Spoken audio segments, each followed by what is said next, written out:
जयपुर में 4 दिन पहले हत्या कर महिला की लाश फेंकने के मामले में पुलिस ने बुधवार शाम को खुलासा कर दिया है। करधनी पुलिस थाना ने हत्या के मामले में 2 आरोपियों को गिरफ्तार किया है। वेश्यावृत्ति के लिए भेजने से पहले शारीरिक संबंध बनाने से मना करने पर महिला से कहासुनी होने पर गुस्से में दोनों आरोपियों ने गला दबाकर महिला की हत्या कर दी। पहचान छिपाने के लिए कुल्हाड़ी से वार कर चेहरा बिगाड़ दिया। पुलिस ने लाश को फेंकने के लिए इस्तेमाल की गई वैन को जब्त कर लिया है। पूछताछ में आरोपियों ने कालवाड़ इलाके में 2 साल पहले भी इसी तरह एक युवती का मर्डर करने की बात कबूली है।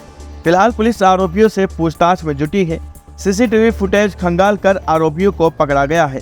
वहीं डीसीपी वेस्ट अमित कुमार ने बताया, हत्या के मामले में आरोपी आसाराम स्वामी राहुल अग्रवाल को गिरफ्तार किया गया है। रविवार सुबह करीब 6 बजे मंगलम सिटी के पास सड़क किनारे न्यूड हालत में महिला की चेहरा कुचली हुई लाश मिली थी। पुलिस ने हत्यारे को पकड़ने के साथ ही महिला की पहचान के प्रयास शुरू किए। वेस्ट की डीएसटी और थाना की 45 टीमों ने लाश फेंकने वाली गाड़ी को ढूंढने के लिए सीसीटीवी फुटेज खंगाले। वारदात स्थल से आने जाने वाली गाड़ियों के एंट्री और एग्जिट को देखकर 600 वाहनों को चिन्हित किया गया। एक ओमनी वैन को चिन्हित कर पुलिस टीम बदमाशों तक पहुंची। पुलिस ने दोनों आरोपी आसाराम और राहुल को हिरासत में लेकर पूछताछ की। पूछताछ में आरोपियों ने हत्या कर लाश ठिकाने लगाना स्वीकार कर लिया। इसके बाद आरोपियों को गिरफ्तार कर लिया गया। आरोपियों ने बताया, गला दबाकर मारा, चादर में बांधकर फेंका। पूछताछ में आरोपियों ने बताया, पश्चिम बंगाल से 40 साल की महिला को वेश्यावृत्ति के लिए जयपुर बुलाया था। वेश्यावृत्ति को भेजने के लिए महिला को अपने साथ ही रखा था। रविवार रात को निवारू रोड स्थित मकान पर दोनों ने शराब पार्टी की। शराब पार्टी के बाद दोनों ने महिला से उनके साथ शारीरिक संबंध बनाने का दबाव बनाया।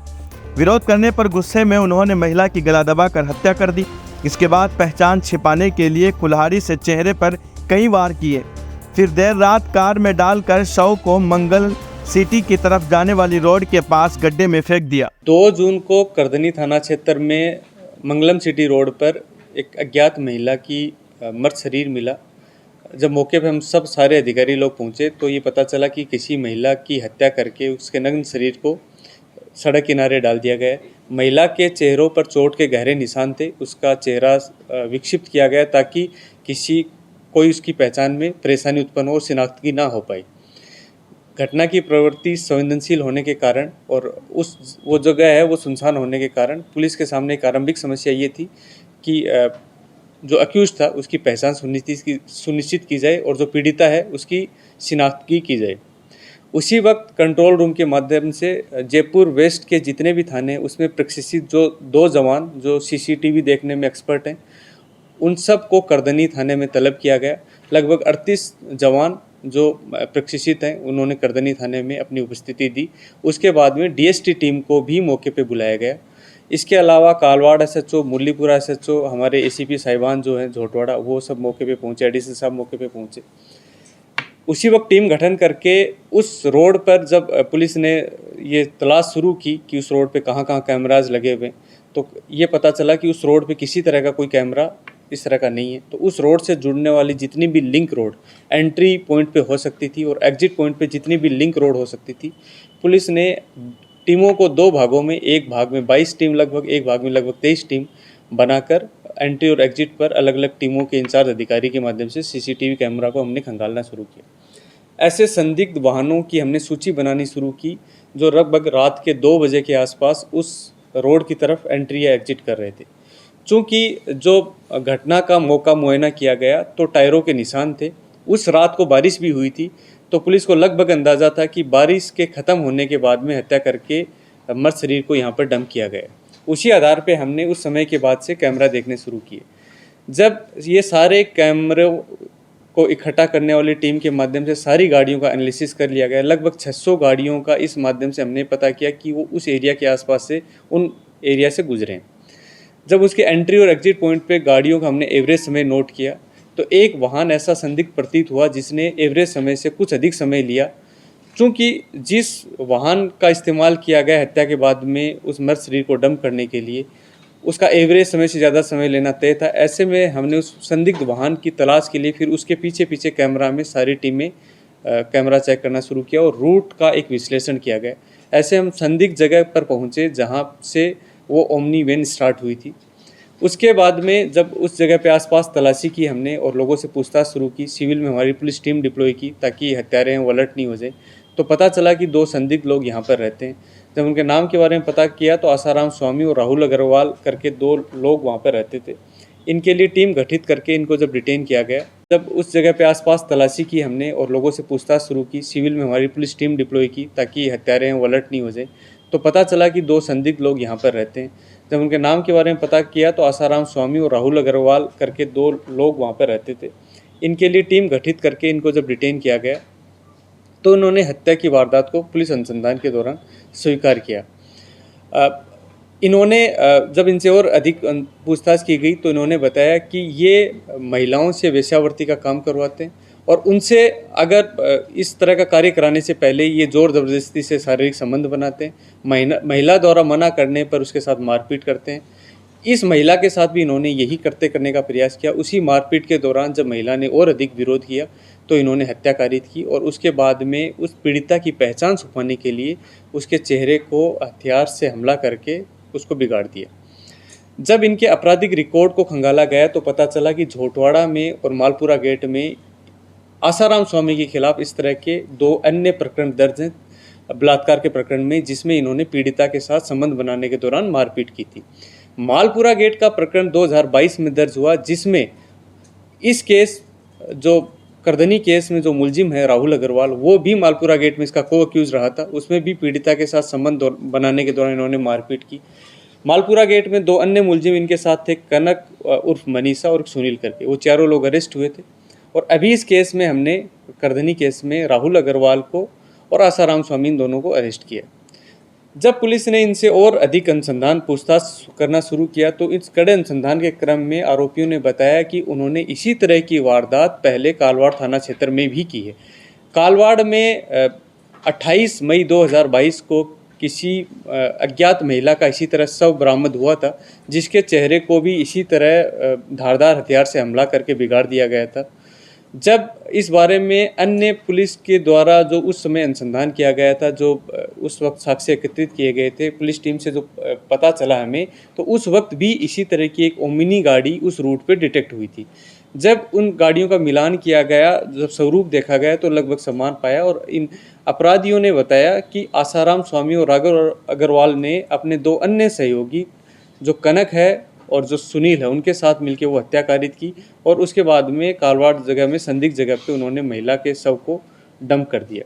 इस तरह पुलिस ने 2 साल पुरानी लगभग वारदात का भी खुलासा किया। अपराधियों से और अधिक अनुसंधान चल रहा है। कालवाड़ मामले में अभी हमने कनक और सुनील दोनों को अरेस्ट किया है 302 और 201 में। इसके अलावा इनके ऊपर महिला का वेश्यावृत्ति के लिए इस्तेमाल और मानव दुर्व्यापार की जो धाराएं हैं वो भी संबंधित धाराएं लगाई जाएंगी। पुलिस इनसे और अनुसंधान कर रही है। वो उसी हिंसा के दौरान गला दबा के बाद में कुल्हाड़ी से मुंह पे प्रहार कर। ये जो महिला अभी जो करधनी थाना क्षेत्र की जो महिला जिसकी हत्या हुई वो बंगाल की रहने वाली थी और जो कालवाड़ क्षेत्र में जिस महिला की हत्या हुई उसकी शिनाख्त की पुलिस प्रयास कर रही है। जो पश्चिम बंगाल की महिला है जयपुर में कब आई थी, अगर उसने विरोध किसका मतलब क्या हो, झगड़ा धंधे में धकेली जा रही थी या कुछ और? ये अभी जो बातें सामने आ रही है उसमें इस मामले में अनुसंधान किया जाना बाकी है कि वो महिला जयपुर में कब आई। जब उसके परिवारजनों से हमने संपर्क किया तो उनके परिवारजनों के मुताबिक वो दिल्ली में थी, उनको ध्यान ही नहीं था कि वो जयपुर में थी। ये अनुसंधान में तथ्य सामने है कि वेश्यावृत्ति कराने के क्रम में ये जबरन उनसे संबंध बनाते थे। इसी तरह की इन 2 आरोपियों पे पहले 376 के प्रकरण होना और उन्हीं संबंधों के दौरान उन लड़कियों के साथ में मारपीट करना ये दर्शाता है कि ये ज़बरदस्ती शारीरिक संबंध बनाते थे। इसमें दोनों लोग, इसमें जो आसाराम स्वामी है वो जेल जा चुका है, राहुल अग्रवाल है वो भी जेल जा चुका है और इसी क्रम में इस मामले में विरोध करने पर इन्होंने हत्या कारित की। जो महिलाएं सर इनकी शिकार हुई थी उन महिलाओं की तरफ से कोई कंप्लेंट है सर? दो मामले मैंने बताया कि 2 मामलों में 376 का और मारपीट का प्रकरण दर्ज हुआ। इसमें आसाराम स्वामी और राहुल अग्रवाल मालपुरा गेट में अरेस्ट हुए। ये महिला जो आई थी कि आपने जॉब के लिए आई थी, इनके चुंगल में कैसे? इस मामले में भी पुलिस द्वारा अनुसंधान किया जाना बाकी। क्या तस्करी करके ये लोग जब मंगवाते हैं या फिर किसी कोई गैंग है जो उनको बुलाता है बाहर से, फिर यहाँ पर ये लोकल लोग मिलते हैं उनको फिर रेस्टोरेंट में मिलते हैं, ये महिलाएं खुद यहाँ पे? इस मामले में चूंकि अभी उनको अरेस्ट किया है तो अभी अग्रिम अनुसंधान में सारे तथ्य सामने आएंगे। इनके अलावा और भी महिलाएं हैं इनके टच में? कब से काम कर रहे होंगे गैंग? ये लोग जो आसाराम और ये राहुल अग्रवाल हैं, ये पिछले 3-4 साल से काम कर रहे हैं, क्योंकि जो दो पुराने केस हैं उनकी प्रवृत्ति ये दिखाती है। और जो कालवाड़ में भी इन्होंने जो हत्या की उस हिसाब से लंबे समय से कार्य कर रहे थे, तो पुलिस इस मामले में भी अनुसंधान कर रही है। महिला पढ़ी लिखी है सर?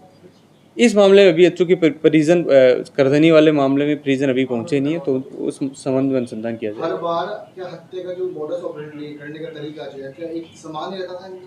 इन दो मामलों में अगर हम कालवाड़ और करधनी के जो मामले देखें तो इसमें हत्या का मोडस ऑपरेंडी सेम रहा है। इसमें शारीरिक संबंध बनाने के दौरान महिला द्वारा विरोध किया जाना, उसके साथ मारपीट करना और उसके बाद में उसकी हत्या करके उसके चेहरे को इस तरह काट कर और इस तरह फेंक दिया जाना और वाहन से डंप किया जाना सुनसान जगह पर। तो इन दो केसेस को देखते हुए लगता है मोडस ऑपरेंडी सेम था। पुराने दो जो 376 के केसेस हैं जिसमें इनका अरेस्ट हुआ, उन दो केस को देखने पे भी लगता है कि ये इस तरह की चीज़ों का आदतन रहे हैं जिसमें महिलाओं के साथ में उन्होंने इस तरह ज़बरदस्ती की, उनके साथ मारपीट संबंध बनाने के दौरान की। बताया गया इसी तरह पहले भी एक वारदात को अंजाम दिया। 2 साल पहले भी इसी तरह की थी युवती की हत्या। पूछताछ में सामने आया है कि साल 2022 में भी इन लोगों ने 19 साल की युवती की ऐसे ही हत्या की थी।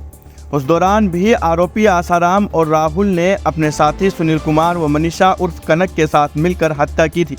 उस समय भी आरोपियों ने उस युवती पर शारीरिक संबंध बनाने का दबाव बनाया था। मना करने पर भी आसाराम, राहुल और सुनील कुमार ने उसके साथ गैंगरेप किया। मनीषा के सामने ही तीनों आरोपियों ने युवती से गैंगरेप कर हत्या की और उसका चेहरा बिगाड़कर कालवाड़ इलाके में सुनसान कच्चे रास्ते में फेंक दिया। कालवाड़ थाना पुलिस ने हत्या के मामले में सुनील कुमार और मनीषा उर्फ कनक को गिरफ्तार कर लिया है। 2 लड़कियों से कर चुके हैं ये gangrape. DCP west Amit Kumar ने बताया, साल 2019 में आरोपी आसाराम स्वामी और राजपाल सिंह ने जोटवाड़ा इलाके में किडनैप कर एक युवती से गैंगरेप किया था। मई 2022 में आरोपी आसाराम स्वामी, राहुल अग्रवाल और सुनील कुमार ने मालपुरा गेट इलाके में रहने वाली युवती से गैंगरेप किया। विरोध करने पर तीनों आरोपियों ने उसकी हत्या करने की मंशा कर रखी थी। दोनों मामलों में आरोपी आसाराम को गिरफ्तार कर जेल भेजा जा चुका है। ब्यूरो रिपोर्ट, रॉयल पत्रिका।